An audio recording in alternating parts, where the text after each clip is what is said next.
الحمد لله نحمده ونستعينه ونستغفره ونؤمن به ونتوكل عليه ونعوذ بالله من شرور أنفسنا ومن سيئات أعمالنا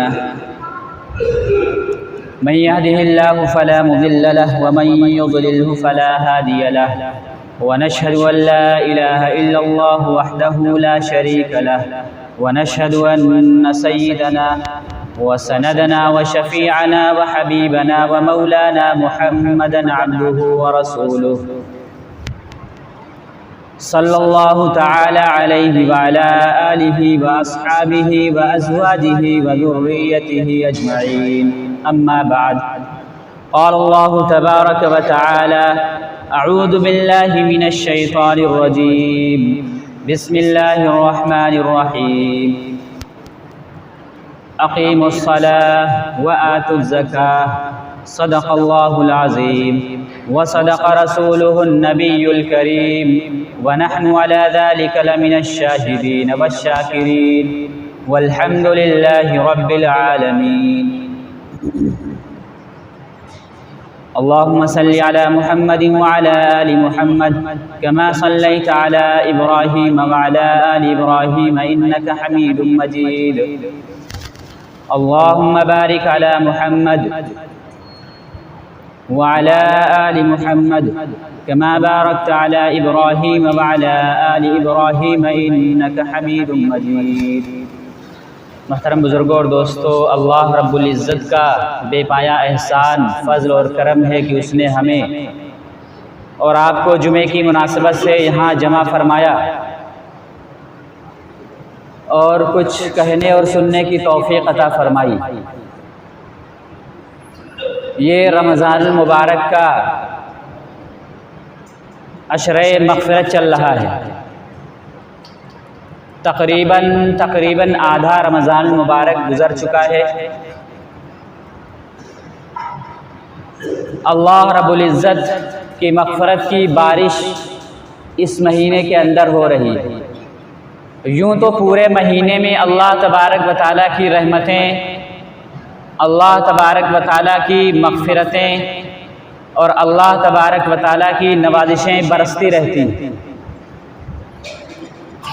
لیکن اس مہینے کے اندر 3 عشرے مقرر کیے گئے۔ پہلا عشرہ رحمت کا عشرہ ہے، اس میں خصوصی طور پر رحمت کی بارش ہوتی ہے۔ دوسرا عشرہ مغفرت کا عشرہ ہے جو یہ چل رہا ہے، اس میں خصوصی طور پر اللہ تبارک و تعالیٰ بندوں کے گناہوں کو معاف فرماتے ہیں۔ اور جو تیسرا عشرہ آئے گا اس میں اللہ تبارک و تعالیٰ خاص طور پر لوگوں کو جہنم سے آزاد فرماتے ہیں۔ تو یہ تو پورا مہینہ ہی اللہ تبارک و تعالیٰ کی رحمتوں کا ہے، اللہ تبارک و تعالیٰ کی بخششوں کا ہے۔ اللہ تبارک و تعالیٰ جہنم سے اس مہینے میں لوگوں کو آزاد کرتے ہیں، لوگوں کو معاف فرما دیتے ہیں، لوگوں کو جہنم سے خلاصی عطا فرما دیتے ہیں۔ تو رمضان مبارک کا تقریباً آدھا حصہ گزر چکا ہے، 13واں روزہ ہے آج۔ جو ہم سے کوتاہیاں ہوئی ہیں، جو ہم سے غلطیاں ہوئی ہیں، جو ہم سے غفلتیں ہوئی ہیں، ان سے ہم اللہ تبارک و تعالیٰ سے معافی مانگیں، اللہ تبارک و تعالیٰ کے سامنے روئیں، اللہ تبارک و تعالیٰ کے سامنے گڑ گڑائیں۔ ابھی وقت ہے، ابھی ہمارے پاس وقت ہے، اس پر ہم اللہ تبارک و تعالیٰ کا شکر ادا کریں کہ اللہ رب العزت نے ہمیں رمضان جیسا مہینہ عطا فرمایا ہے۔ یہ اس بات کی علامت ہے کہ اللہ تبارک و تعالیٰ ہمیں معاف کرنا چاہتے ہیں، اللہ تبارک و تعالیٰ ہمیں بخشنا چاہتے ہیں، اللہ تبارک و تعالیٰ ہمیں جہنم سے آزاد کرنا چاہتے ہیں۔ کیونکہ اللہ تبارک و تعالیٰ کی طرف سے کسی عبادت کی توفیق ملنا، اللہ تبارک و تعالیٰ کی طرف سے کوئی اچھا وقت ملنا، یہ اس چیز کی علامت ہوا کرتی ہے کہ بندوں میں تمہیں وقت دے رہا ہوں، کہ انسانوں میں تمہیں یہ چیز دے رہا ہوں، تم اس سے فائدہ اٹھا لو، بعد میں پچھتانا پڑے گا۔ تو یہ رمضان مبارک کا مقدس مہینہ چل رہا ہے، جہاں اور ساری عبادتیں ہیں، نماز پڑھنا، ذکر و اذکار کرنا، تلاوت کرنا، تراویح کی نماز پابندی سے پڑھنا۔ دیکھا یہ گیا کہ قرآن مجید مکمل ہو گیا تو لوگوں نے تراویحیں چھوڑ دی، حالانکہ قرآن مجید کا سننا یہ ایک الگ سنت ہے، اور پورا مہینہ تراویح پڑھنا یہ ایک الگ سنت ہے۔ لوگوں نے ایک سنت پر تو عمل کر لیا لیکن دوسری سنت کو چھوڑے ہوئے ہیں، تو ایسا نہیں کرنا چاہیے، بلکہ اللہ کے رسول صلی اللہ علیہ وسلم کی سنتوں پر ہمیں عمل کرنا چاہیے۔ اور یہ جو سنت ہے یہ صرف سنت نہیں ہے بلکہ سنت مؤکدہ ہے۔ سنت مؤکدہ کا مطلب ہوتا ہے کہ اس کو چھوڑنے والا گنہگار ہوتا ہے۔ تو ہم نے قرآن مجید سن لیا، اللہ تبارک و تعالیٰ کا شکر ہے، احسان ہے، اللہ تبارک و تعالیٰ کا ہم شکر ادا کریں، لیکن اس کا مطلب یہ نہیں ہے کہ ہم تراویح کی نماز چھوڑ دیں۔ تو جس طریقے سے ہم نے ایک سنت پر عمل کیا ہے کہ ہم نے قرآن مجید کو مکمل سنا ہے، اللہ تبارک و تعالیٰ کا احسان ہے، اللہ تبارک و تعالیٰ کا شکر ہے، تو دوسری طرف ہم دوسری سنت پر بھی عمل کریں کہ ہم پورا مہینہ تراویح کی نماز پڑھیں۔ تو ایک تو رمضان المبارک کی یہ ساری عبادتیں ہیں، ذکر و اذکار ہے، نماز ہے، تلاوت ہے، خیر لوگوں کے ساتھ اچھائی کرنا ہے، نرمی سے پیش آنا ہے، لوگوں کے ساتھ بھلائی کرنا ہے۔ انہی میں سے ایک عبادت ہے زکوٰۃ، کیونکہ رمضان مبارک میں خرچ کرنا اللہ تبارک و تعالیٰ کے یہاں، اللہ تبارک و تعالیٰ اس سے بہت خوش ہوتا ہے جو رمضان المبارک میں خرچ کرتا ہے، اور اس کا ثواب بھی بڑھا دیا جاتا ہے، جیسا کہ بتایا کہ ایک نفل کا ثواب فرض کے برابر کر دیا جاتا ہے، اور فرض کا ثواب 70 فرضوں کے برابر کر دیا جاتا ہے۔ تو ایک عبادت زکوٰۃ ہے۔ زکوٰۃ ہی سے متعلق میں نے ابھی آپ حضرات کے سامنے آیت کا ایک ٹکڑا پڑھا تھا، اقیموا الصلاۃ وآتوا الزکاۃ۔ زکوٰۃ کو اللہ تبارک و تعالیٰ نے قرآن مجید کے اندر متعدد جگہوں پر بیان فرمایا ہے، اور جہاں جہاں بھی نماز کا ذکر فرمایا اس کے ساتھ میں فوراً زکوٰۃ کا ذکر فرمایا ہے۔ تقریباً 32 جگہیں ایسی ہیں جہاں اللہ تبارک و تعالیٰ نے نماز کے ساتھ میں زکوٰۃ کا تذکرہ فرمایا ہے، اور اس کے علاوہ علیحدہ جگہ، الگ الگ جگہ بہت سی ہیں جہاں اللہ تبارک و تعالیٰ نے زکوٰۃ کے بارے میں تذکرہ فرمایا ہے۔ تو زکوٰۃ اسلام کا بہت بڑا اور ایک تیسرا رکن ہے۔ بنی الاسلام علی خمس، کہ اسلام کی بنیاد 5 چیزوں پر ہے۔ پہلا ایمان ہے، دوسرا نماز ہے، اور تیسرا یہ زکوٰۃ ایک رکن ہے اسلام کا۔ آج زکوٰۃ کے بارے میں بہت سستی ہو رہی ہے، بہت کاہلی ہو رہی ہے کہ ہم اور ساری عبادتوں تو کر لیتے ہیں، لیکن جب زکوٰۃ نکالنے کا نمبر آتا ہے تو ہم پیچھے ہو جاتے ہیں، پیچھے ہٹ جاتے ہیں، یا زکوٰۃ نکالتے بھی ہیں تو بغیر حساب و کتاب کے بس ایسے ہی نکال دیتے ہیں۔ تو زکوٰۃ جس طریقے سے نماز فرض کی گئی ہے، اسی طریقے سے مسلمانوں کے اوپر زکوٰۃ فرض کی گئی ہے۔ یہ زکوٰۃ اسلام کا بہت ہی بڑا رکن ہے، اور فرمایا کہ جو شخص زکوٰۃ نکالتا ہے تو میدان محشر کی سختیوں سے اس کی حفاظت ہوتی ہے۔ میدان محشر میں جو غم اور تکلیف، خوف اور اندیشہ آتا ہے اس سے حفاظت ہوتی ہے۔ جو شخص زکوٰۃ نکالتا ہے تو اللہ تبارک و تعالیٰ مصیبتوں کے 70 دروازے بند کر دیتا ہے۔ جو شخص زکوٰۃ نکالتا ہے تو اللہ تبارک و تعالیٰ اس کی برے خاتمے سے حفاظت فرماتے ہیں۔ ہم دعا مانگتے رہتے ہیں کہ اللہ تبارک و تعالیٰ ہمارا خاتمہ ایمان پر فرما، کہ ہم ایمان کی حالت میں اس دنیا سے جائیں، اور مرتے دم کلمہ طیبہ لا الہ الا اللہ محمد رسول اللہ ہماری زبان سے نکلے، ہماری زبان سے جاری ہو۔ تو زکوٰۃ کا ایک فائدہ حدیث شریف میں یہ فرمایا گیا ہے کہ جو شخص زکوٰۃ نکالتا ہے تو اس کا خاتمہ ایمان پر ہوتا ہے۔ تو زکوٰۃ نکالنے والوں کی بڑی فضیلتیں بیان کی گئی ہیں، زکوٰۃ نکالنے والوں کی بڑی اہمیت اسلام کے اندر بیان کی گئی ہے، اور زکوٰۃ نہ نکالنے والوں کے لیے بڑا دردناک عذاب بیان کیا گیا ہے، خوفناک عذاب بیان کیا گیا، ان کو دھمکی دی گئی ہے جہنم کے عذاب کی۔ فرمایا کہ جو شخص زکوٰۃ نہیں نکالتا ہے تو اس کے مال کو، سونے کو، چاندی کو، اس کے روپے پیسوں کو قیامت کے دن تپایا جائے گا، اس کو آگ میں ڈالا جائے گا، اور جو زکوٰۃ نہیں نکالتا اس کی پیشانی کو داغا جائے گا، اس کی پشت کو داغا جائے گا۔ حدیث کی شرح کرنے والے مفسرین نے لکھا ہے کہ پیشانی کو کیوں داغا جائے گا، پشت کو کیوں داغا جائے گا؟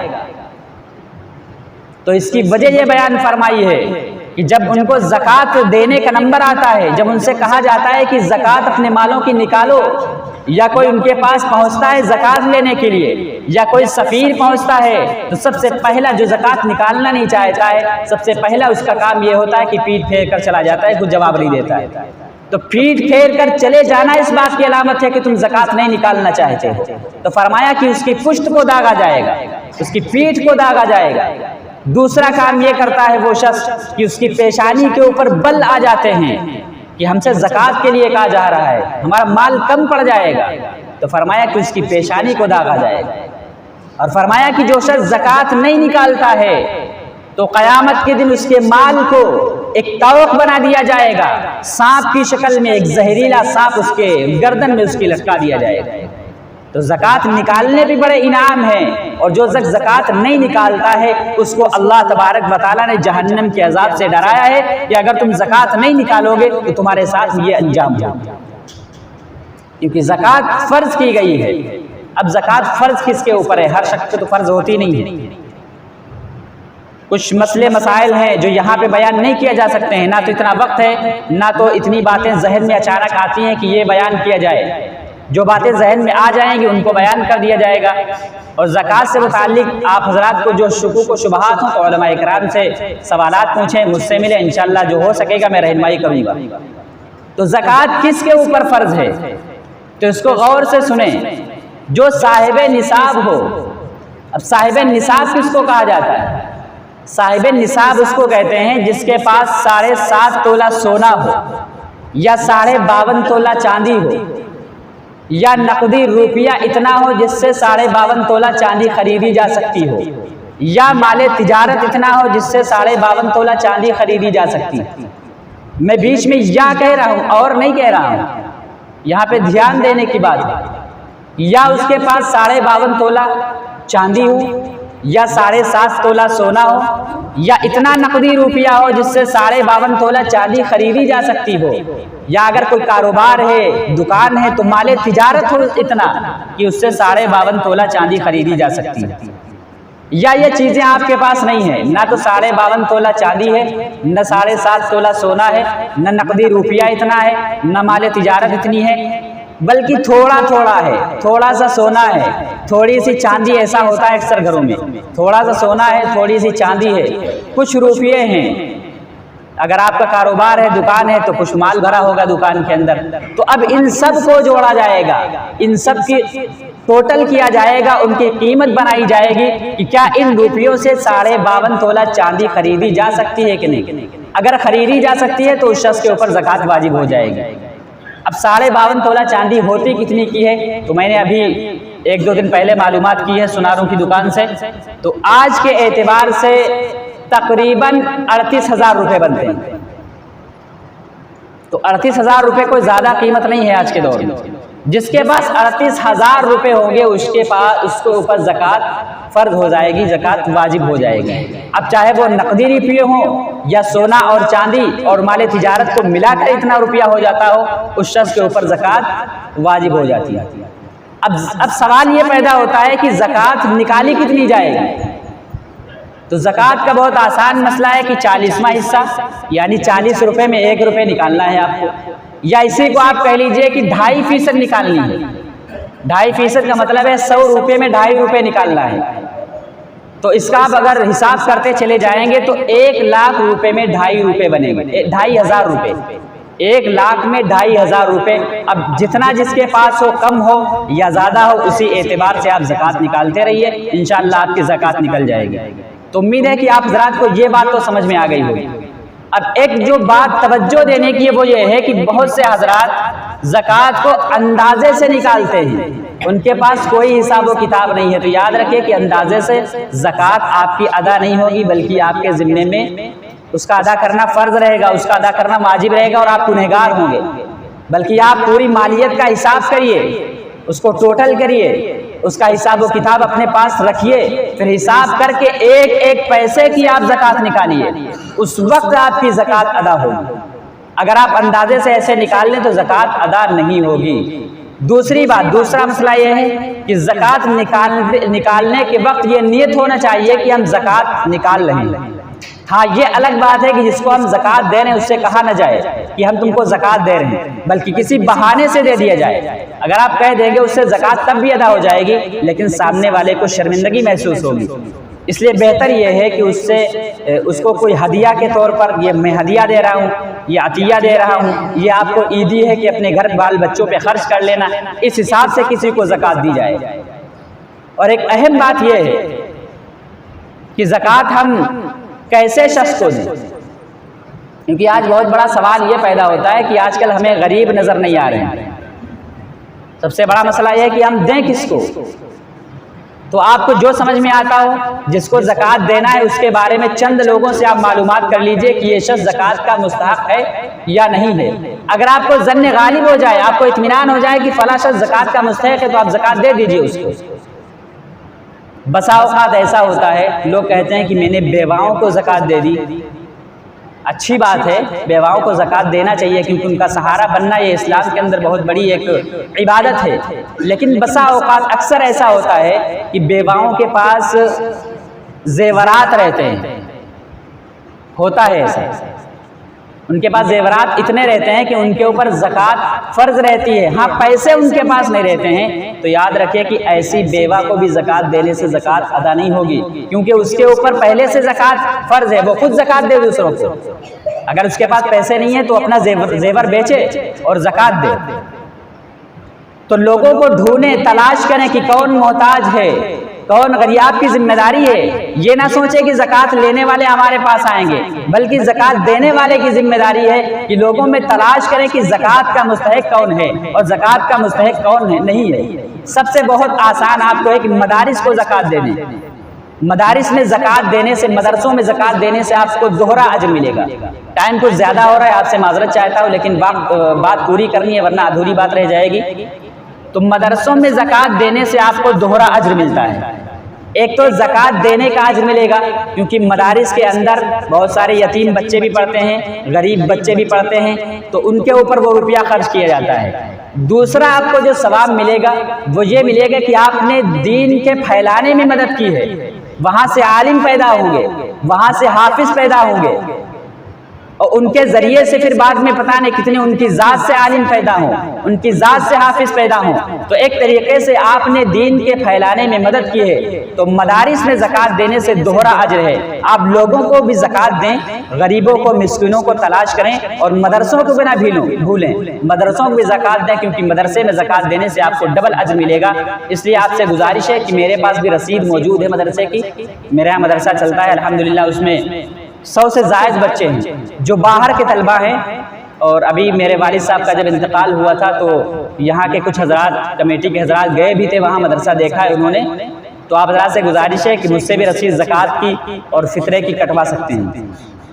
بہرحال یہ تو میں نے اپنی بات بتا دی کہ رسید کٹوا سکتے ہیں، اور اگر آپ زکوٰۃ دیں گے، تعاون کریں گے، تو آپ ہی کا فائدہ ہوگا، آپ کو اجر و ثواب ملے گا۔ تو زکوٰۃ ادا کرنے بہت اہم مسائل ہیں۔